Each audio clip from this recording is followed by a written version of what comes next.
For me, the most value in being frugal is the peace you can find, but certain things can get in the way of that. So let's talk about it and why balance is so essential.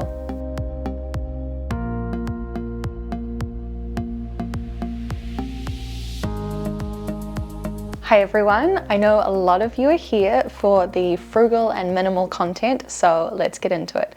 My name is Laura. I live in Auckland, New Zealand with my husband, who I got married to almost 6 months ago, and my dog, and I make content on minimalism, mental health, and lifestyle. And all of those kind of come together a little bit today. So if any of those topics interest you, please subscribe and stick around. For me, being frugal is about being consciously balanced. When a tightrope walker walks along a rope over a ravine, they don't just magically run straight ahead and are perfectly balanced. They are slowly and deliberately balancing and counterbalancing the whole way.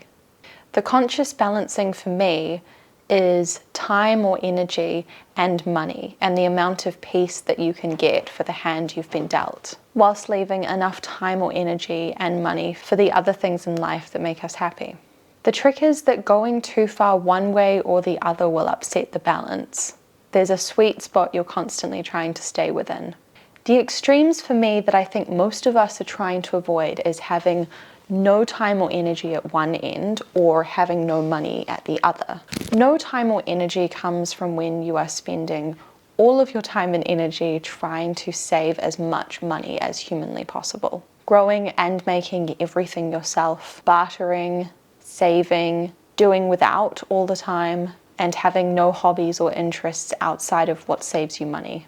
This, to me, especially in our modern society, is cutting out so much peace and joy that you could find in other areas and other parts of your life. Some people, of course, have to do this because of their circumstances, but I doubt that many would say that it's actually ideal. At the other end, no money is a very generalized statement, so I'd say more precisely that this is not having enough money left over for things that are truly important to you because you're always spending money over spending time and effort.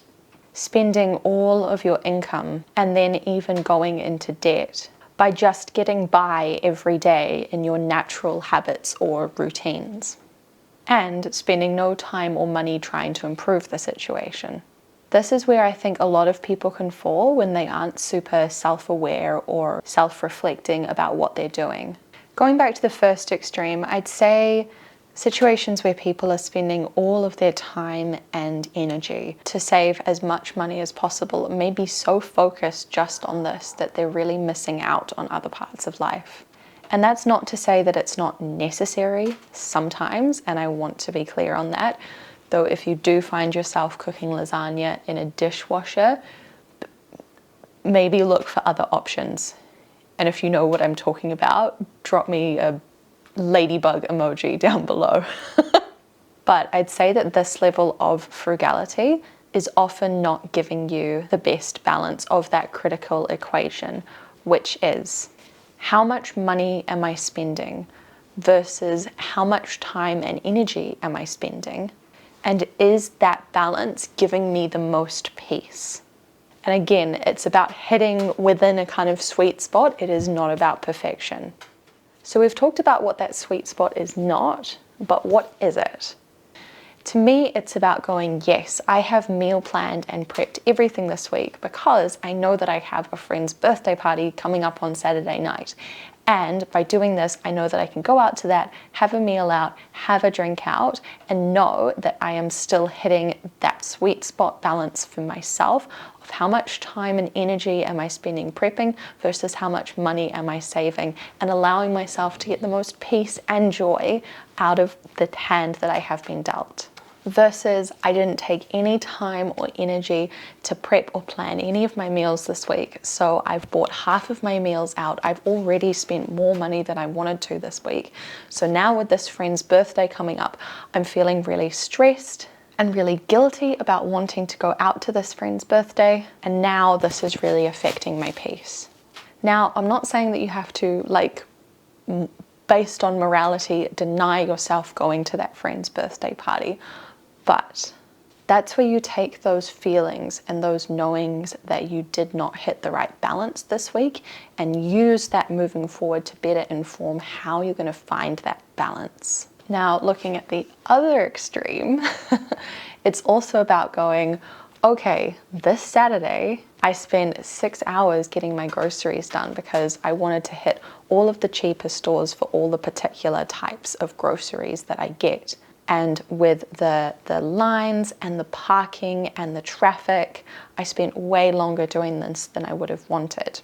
So now I don't have the time or energy to do an activity that I really wanted to do that I'm now not going to get to come back to until next month. Versus I went to 2 different grocery stores, but I knew that I wanted to make sure that I had the time and energy to do this activity that's really important to me. So even though it cost me a little more money, I was able to have time for other things that bring me joy and peace on this Saturday, especially when I know it's the only time I can get to that thing this month. Now, these are both just small examples, but I wanted to use these to kind of illustrate how our society can really do us a disservice by pushing us towards one extreme or the other and then telling us that that will make us happy. Telling us, YOLO, if you have the money, why not buy it? This, of course, forgets that we don't have much control in life. And having a rainy day fund that you can get by being more frugal today is always a good idea. For us, we're thinking about having kids in the future, but we have no idea how much that will cost. What if I had a complicated pregnancy that incurred a lot of medical expenses? What if I wasn't able to work for over a year? What if we ended up having to go through IVF or adoption? What if we do end up moving to Brisbane and it looks like we're going to have to fund 2 houses for a while? What if our dog Bailey got really sick? What if we did successfully have a kid but they had special needs and required more from us? There are so many expensive things that could happen literally in the next few years. And using the resources we have now to consciously balance between time and energy and money, allowing us to enjoy life and find peace, while also saving money to help protect our peace in the future, is what this is all about for me. I really hope that you guys enjoyed my video today, and I'm really so keen to hear your thoughts on this topic and how you find balance and how you find what works for you, because it's not an easy thing, and putting a video out like this saying to just find balance, I know that it's hard, and I know that we are all working every day to try and find that for ourselves. So here's just a bit of encouragement to say that it's not super easy. There's no playbook that says exactly how you need to find balance in your life, but it is so worthwhile. So keep fighting the good fight, keep working hard in your life and for your family and for the people that you care about to find that balance between time and energy and money, and finding the peace that you can get from that for now and for the future. So take care, guys. I will see you next week. Please subscribe if you enjoyed today's video, and I'll see you soon. Bye.